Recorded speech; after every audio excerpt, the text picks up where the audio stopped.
Welcome to the show, Chris. How you doing? Great, folks. Good to be with you. How you doing? Pretty good. I'm kind of bummed. I think I missed the memo about having a guitar in the background. I feel like I look a little bit lame here, but we're just gonna roll with it. Chris, what before we get rolling into everything, can you give us an introduction to yourself and what you do for AWS? Sure thing. So I'm Chris Elliott, a senior product manager working for Amazon Web Services, and I work on Amazon Q in QuickSight. So excited to talk to you about some of the capabilities that can bring to business intelligence through QuickSight. I can't claim to be a golfer, though. I'm with the putt-putt crew that I heard mentioned earlier. There's some nearby golf courses, but I don't see myself out there. Hey, competitive putt putt is gaining traction on YouTube. So if you're streaming from YouTube, stay streaming, but maybe go check out some competitive putt putt. I've gone down a few rabbit holes myself on that. People get intense with it. It's a good time. So, Chris, we're talking about Q in QuickSight, but before we get to some of the features of Q and how that works with QuickSight, maybe let's just start with QuickSight. What is QuickSight? What does it offer our customers, and how does it work as a part of AWS generally? Sure. So QuickSight is a business intelligence platform offering from AWS that enables any organization of any size to make data-driven decisions at scale. So with QuickSight, you can connect to a multitude of data sources, including data in AWS like Redshift and Athena. You can build out your custom dashboards and pixel-perfect reports. You can also embed QuickSight dashboards and visualizations in your custom applications. And of course, we now integrate with Amazon Q to bring you natural language capabilities as well. Wow. I've heard a lot about QuickSight. I'm a bit of a data nerd myself. I don't know if folks picked up on that from the last segment, but I'm also a bit of a visual learner. Chris, can you go ahead and share screen and kind of show us what QuickSight looks like just as that base? And then we can kind of jump in there for all this Q, the addition of Q. Sure, sounds good. So let me hop over to my demo environment over here. We're looking at the QuickSight Real homepage. quick, can you zoom in just a tad? Some of us No have problem. worse eyes than others. How's I mean, that for you? Todd's getting up there in age. Maybe one more. That's why I'm looking at a TV. I'm broadcasting to a TV right now. It's like this. He doesn't have lights in front of him, folks. That's just the light from his screen. Yeah, that's right. Sounds good. Sorry about that. Yeah, so I'm looking at the QuickSight homepage here, but I'm actually going to show you, we have a publicly available embedded QuickSight environment that anyone who's watching the show today can go to. And so we'll hook you up with this link and you can go here and we actually fire up on the fly an embedded QuickSight environment where you can go to see all that QuickSight has to offer and really get your hands dirty on QuickSight. I'll start actually just by showing you a specific dashboard that we host there. So you can find this again on that Demo Central site. This is our SaaS sales example dashboard. And it really just shows the breadth of all the different things that you can do with QuickSight. So you can see that this is very information and visual rich dashboard. I have, an example company logo over here. I have some basic visualizations like KPIs showing my month-over-month sales, my month-over-month customer orders. I have a narrative sort of insight over here that's telling me about an anomaly detected in my sales. I have maybe some more classic charts like a donut chart over here, sales by industry. I have a table. I have a line chart here that's showing me a custom forecast of my sales over time, and the list goes on and on. So really, the things that you can do with your data inside of QuickSight are basically endless. Yeah, that's really cool, Chris. And I've got a question for you. Before we get to my question, I want to get to one of our audience questions. And our Harvey78 wants to know, can you compare quickly QuickSight versus managed Grafana? How is QuickSight different? Well, QuickSight is, again, there's really unique in sort of the breadth of capabilities that it allows you to do. And so it's not just about building out dashboards and reports where data consumers can come in and consume the data, in the way that you set up for them.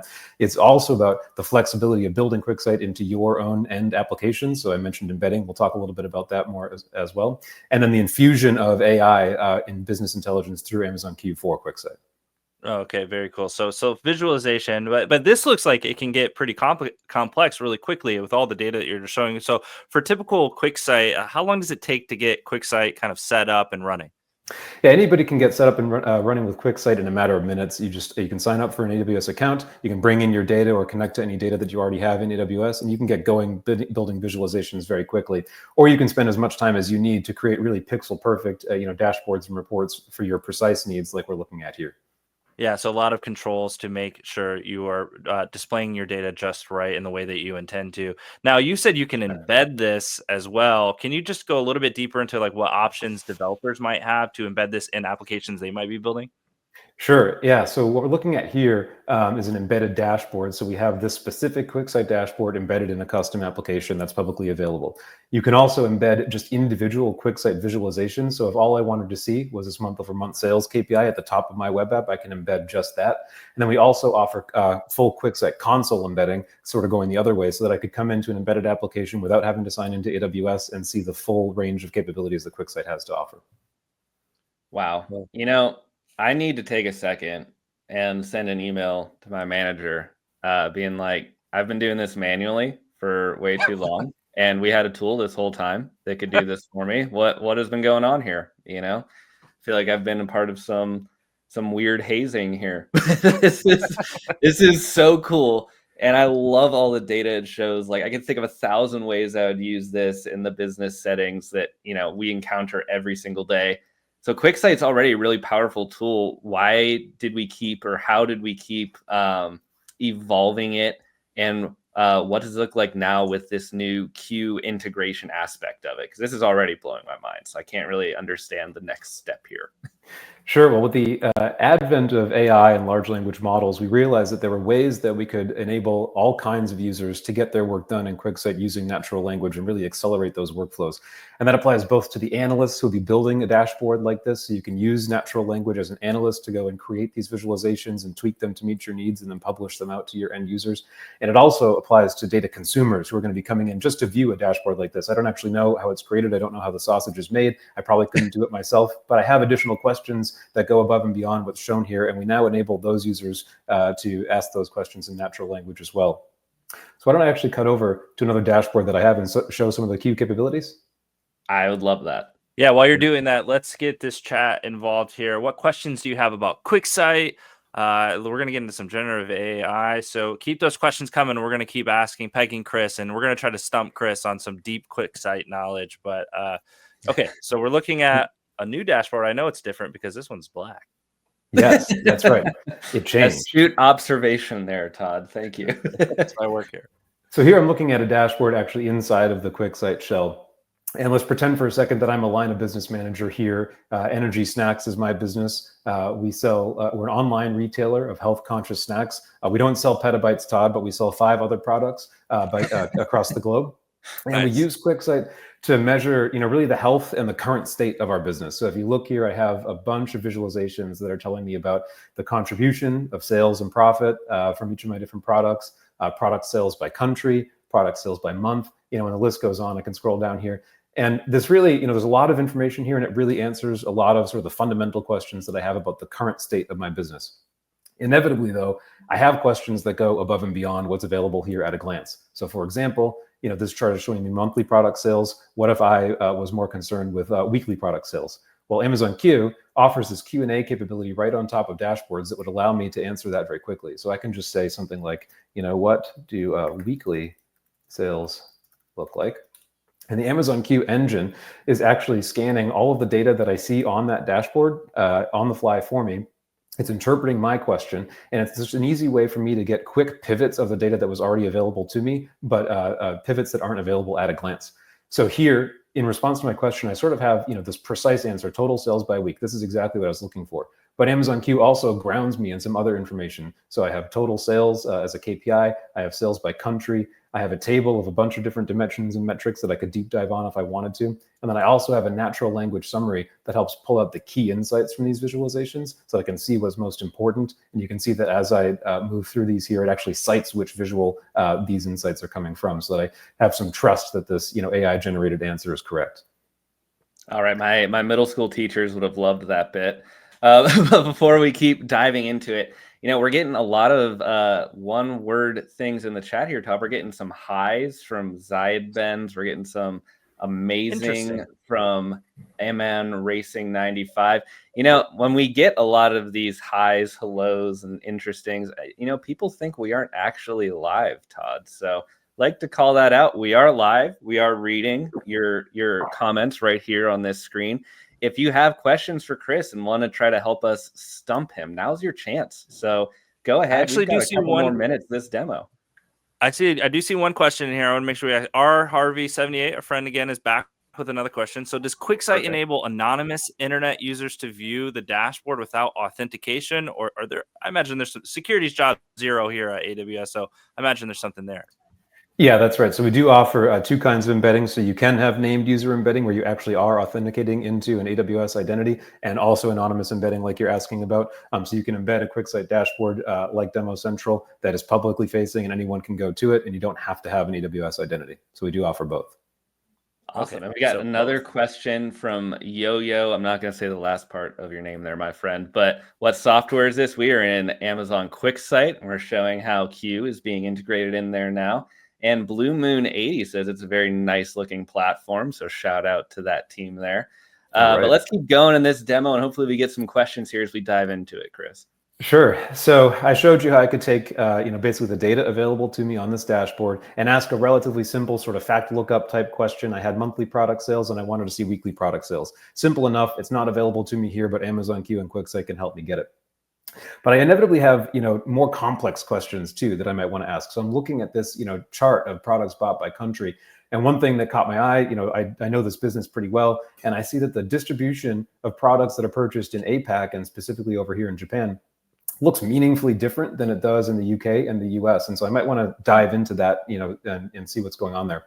I also see other things, I might want to know why did this dip in Veggie Pop sales, which is my personal favorite of our products, like happened a couple of months ago. And Amazon Q can help me here too. But before we get into Amazon Q, how might I have done this prior to Amazon Q? And so for this first question here, this is something that I might be able to answer myself in a spreadsheet. So I can go here to menu options. I can export to CSV. When I do this, QuickSight is actually going to offer for me to continue my work in scenarios, which is a capability that I'm going to show you in just a second. But you see it also downloaded a CSV file for me right there. And so if we just take a look at that, basically I would have this data export from QuickSight. So I've got a bunch of data in here. I've got a bunch of columns. You can't see you see just a preview of the rows, but there's actually 20,000 rows in this data set. And now I'm going to have to go figure out how to sort of group this data together to get that outlook of product sales by product in Japan versus the rest of the world. Maybe something I could figure out on my own in a spreadsheet, but it's probably going to take me some time. That other question, when I was looking at Veggie Pop sales, why was there this decrease in sales? Now that's a much more complex question. Now we're talking about maybe some statistical modeling. I'm going to have to go off and get a ticket on my analyst backlog to help me answer that question. And she is going to go off and write some super complex SQL query that might look something like this. I have no idea what's going on here. It's going to take her quite a while to do it. Eventually she's going to come back with an answer. But based on the length of her backlog, I don't know exactly when I'm going to get that answer. And maybe my question by the time it's answered isn't really relevant anymore. Amazon Q can help me with both of these things. So let's dive in there. So from the same visualization, instead of export to CSV, I'm going to go to explore scenario. What QuickSight does here is it creates a new scenario for me. So now we're looking at the scenarios analysis canvas, and it's automatically importing the data from that visualization. So number of products bought by country is what I was just looking at. So it's going to import that data and take a snapshot of it so that we can do some manipulations in real time. It also pre-fills me with sort of a high-level starting prompt here. So what insights can you provide for the number of products bought by country? Now, Amazon Q, it's a natural language engine. So here I'm going to be, taking a bunch of back and forths with the system. It's not a chat bot in the way that you might think of ChatGPT, but I am interfacing with a large language model here. So Amazon Q, takes that starting prompt and it takes the data, and then it comes up with a series of questions that I might want to ask about this data in service of pulling out novel insights from that data. And these suggestions really span a breadth of complexity. So for example, show the total quantity of products bought by country. Again, that's maybe something that I could do myself, but it would take me some time. All the way down to, hey, how would total product quantities change if sales of real fuel bars increased by 20%? So it's actually showing me that it can model out that what if scenario. What if sales of real fuel bars were 20% higher in all countries? Wow. So I actually know, we were talking about this before, that I had a question in mind that I came in with. So I don't have to start from any of those suggestions. I can ask my own thing. I'm just going to copy and paste it in there because I don't know about you guys, but I can't talk and type. I can talk and be animated with my hands, but I can't type. Breathe and type. So yeah, that's right. And then I'll click submit on this question. So compare the top 3 products bought in Japan versus other countries. Hey, Chris, while this is thinking and coming up with an answer, we have another question here in the chat. Karen P0399 wants to know, is there a tool within QuickSight that helps with cleaning or sorting of data? Yeah, so we actually have a fairly robust set of data prep capabilities. So whether it's you're bringing in your own files or you are connecting to AWS data sources, you can create data sets off of those things, and then you can use natural language as an analyst to help you make sense, to help you create custom calculations and custom visualizations on top of that data right inside of QuickSight. Very cool. And we've got another one while it's loading here. Shout out from Don of Con, says that they are currently using your cost intelligence dashboard in QuickSight. So pretty That's cool awesome. shout out there. Yeah. Yes. Hope you're enjoying the content, Don. For sure. We'd love to see what you can do with scenarios on top of the cost and usage data. Yeah. So this is still thinking about, just say, oh, sorry, go ahead. I was just saying, looks like we got an answer from our prompt here. Yeah, we did. And actually, so it's still loading up a little bit. I have this progress indicator on the top, and that's okay. We'll let it think. I can explain a little bit about what it's doing. But actually, another thought occurred to me while we were talking, which is that I know that last year, Energy Snacks launched a couple of new marketing campaigns to really drive sales of different products globally. And I just dragged in another data file here. So energy order details. I just brought this in as a CSV from my local machine, and this has some information about those marketing campaigns. I want to see if scenarios can join these two data sources so that I can see sort of the order details by campaign and then the impact of that on products bought by country. So I'm going to click this plus button here. And I'm actually going to refresh these suggestions. And you'll see that Scenarios now is going to, it knows that I've brought in another data file. It can still see the initial prompts that I typed up here about pulling out insights related to products bought by country. But it can also now see a preview of this new data that I brought in. So I'm going to refresh those suggestions and see, if it can suggest anything to me that has to do with looking at the impact of the different marketing campaigns that I know that we ran. So just getting through the list, I can see, okay, which campaign IDs are associated with the highest quantities of products bought by country, which is pretty much exactly what I was after. So it does understand, the context of this new data that I brought in. I'm going to click on that. So I'm going to start from a suggestion this time, but there is one caveat. I actually know something specific about my data here, which is that there are some orders in here that weren't actually associated through with any single marketing campaign. So we have marketing campaign in here, but marketing campaign data in here, but it's not everyone buys our products through our marketing campaigns. So I'm actually going to add here, ignore campaign ID none. So basically, I just want to look at orders that actually came in through our campaigns, and I'll set that off thinking. So just an example of how I can give Scenarios very specific sort of custom instructions to do analysis on my behalf. All right, while that's thinking, I can go ahead and back over here and talk a little bit about what's going on under the hood. So you see that Scenarios answered my question here, and it actually gives me a pretty detailed breakdown about what it did. So it says, for example, step 1, separate the data into 2 groups, Japan and all other countries. So it understands, that it needs to do some custom manipulations on top of my data, and then it explains, exactly what it's doing. So really, Scenarios takes my question. It comes up with a plan of steps that it thinks it's going to need to go through to precisely answer that question. And then it tells me what it does as it's going. So this isn't just like interacting with some black box AI system where I upload a file, ask a question, and get an answer, and I have no idea how it was generated. The system literally tells me as it goes exactly what it was doing. And so let's scroll down here a little bit. Okay. So calculate the total quantity sold for each product in Japan and in other countries. Then I can see it gives me 2 tables. So here I can see that in Japan, here are the top 5 selling products. We have Green Crunch, Grainfuls, Berry Bites. But then in the rest of the world, I have real fuel bars at the top, and then also Grainfuls and Green Crunch and Berry Bites. So there's some overlap here, but interestingly, the top product sold globally is the bottom product sold in Japan. And so I might want to ask, the Scenarios engine here is giving me a couple of other visualizations to really bear that out. But I might want to see what we can do about that. So, what if we increased sales of real fuel bars in Japan? What if we had, I have marketing campaign data in here now. What if we had a marketing campaign that was specific to real fuel bars that could help us, achieve more success with that product in Japan? So I'm going to scroll Chris, past just real quick. Yes, please. What you're talking about, I think, relates to a question that we just got into the chat, which is this trying to understand the why behind your data, getting the insight. And Anson999 wants to know, does it have diagnostic analytics capabilities? Like when you need sales drops, can it answer why the sale dropped, not just slicing and dicing? Yeah, it can. And so I'm showing some of that here, but really the world's your oyster when you come into a scenario. I'm going through, a set of questions that I have in my mind, but you can be, very, very specific, or you can be very broad, with the questions that you ask in here. And certainly, it can model out those sort of, why or what if different kinds of Well, and that's scenarios. precisely what scenarios kind of help you do. Understand the why behind your data. You see the result, and now you want to ask, okay, why is this? And you're starting to analyze and get deeper. And scenarios it can guide you along because it understands that data. Yeah, which exactly. Is very cool. That's right. Cool.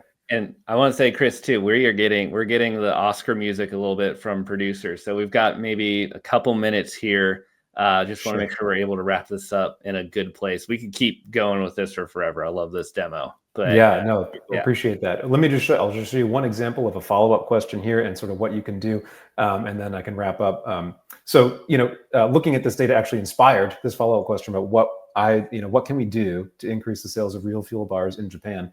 And so I clicked that plus button at the top, and it created this side-by-side sort of, analysis that I'm doing, where I can see the results of one question next to another. I can also continue my analysis by clicking the plus button down here. And then I'm going to ask a follow-up question here. So how would our profit margin change if we increase sales of real fuel bars in Japan by 10%?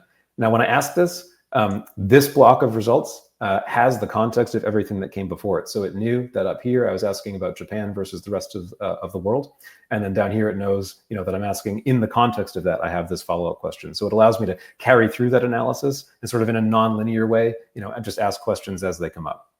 And so I can zoom out here. There's a lot of information that Scenarios provides. Again, just visually rich, insight rich, and just a really easy way for you to interact with your data using natural language. Yeah, this is great. The amount of output we got in this 10-minute demo, whereas beforehand I feel like this would take days. Like, this is truly unbelievable, and I want to make sure we get our customers. I think there is a free trial to try this tool out on the product page, right? So why don't we see if we can drop that link in the chat. And then, Chris, I want to give you last word here. What's the call to action that you want people to leave this segment with? Yeah, please go check out QuickSight. So you do, as a new QuickSight customer, get a free trial. The Scenarios capability is available to pro users. That comes at an additional cost over a non-pro user, but it is included within the scope of your free trial. And so you can come in, like I showed, you can bring in data in the form of CSV files or Excel files. And so this does not have to be, if you're not already a QuickSight customer, you don't have to set up dashboards to get value from this. So please, go play around with it, and I'd love to see what folks do with it. That's fantastic. Chris, thank you so much for the demo. It looks like the audience really enjoyed it. I know I did. I know we've got, one more. What is the LLM model behind that? Sure. Yeah, how does this work? So that's kind of goes to what's the underlying tech? How does it come together? Yeah. So I can say, right now we don't support, I think the second part of that question was swapping out, bringing your own model. We don't support that today because we actually do a lot of work to make sure that the prompt engineering that we own under the hood here is producing, results that are accurate and that would be expected by customers. And obviously the behavior of different models can be very, very different and unpredictable. And so whenever we upgrade our models, we have to revisit some of that prompt engineering and make changes on our side. So we wouldn't want to just, it's not like a plug and play sort of experience here. But we are, the sort of story here is really culminates in a great better together story between Amazon QuickSight and Amazon Bedrock. So the other part of that question was, what is this all based on?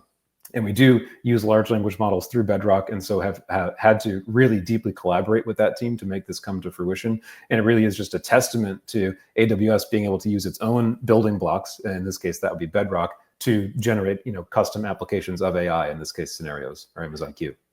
Yeah, Chris, I love that. So for our audience that's listening, the same technology that is driving what you just saw, this deep analysis, is very cool visualization, and the understanding of why is available to you in Amazon Bedrock. But hey, Chris, I thought this was an awesome demo. I love seeing really cool dashboards, and I'm always amazed that people can, I was just impressed that the one was black and the other one was not.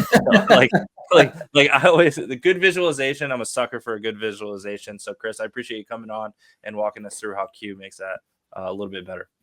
My pleasure. I was actually thinking you guys should use Scenarios on that survey data that you mentioned before. It can help you parse through those thousands of surveys. Yeah. That's a good idea. We should also eat our own dog food. Is that what you're saying? That's right. Well, great to be with you guys. Appreciate it. Thank you so much, Chris. Yeah.